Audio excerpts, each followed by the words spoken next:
Labor Day hurricane and the end of the overseas railroad. The 1935 Labor Day hurricane that struck the Florida Keys was one of the most destructive in U.S. history and ended Henry Flagler's overseas railroad that connected Miami and Key West. On the evening of Monday, September 2nd, 1935, over 400 people died when an 18-foot storm surge inundated the middle Florida Keys near Islamorada.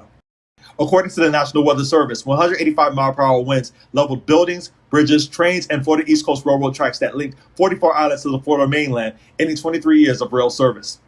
Upper and Lower Manatee Bay Keys were inundated and stripped barren when the storm came ashore at 5 p.m. and its eye at 10 p.m. during high tide.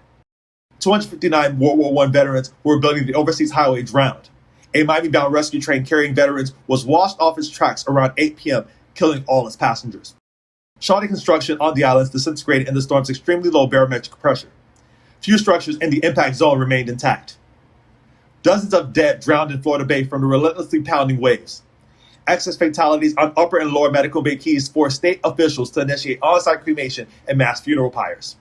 The storm surge carried an Islamorada mother and child 40 miles across Florida Bay before they were beached at Cape Sable.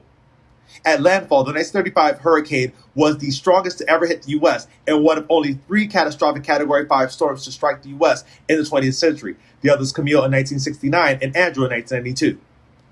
In 1937, the Florida Keys Memorial was dedicated in Islamorada to the victims of the 1935 storm. The overseas highway opened in 1938. Read more at the JF blog.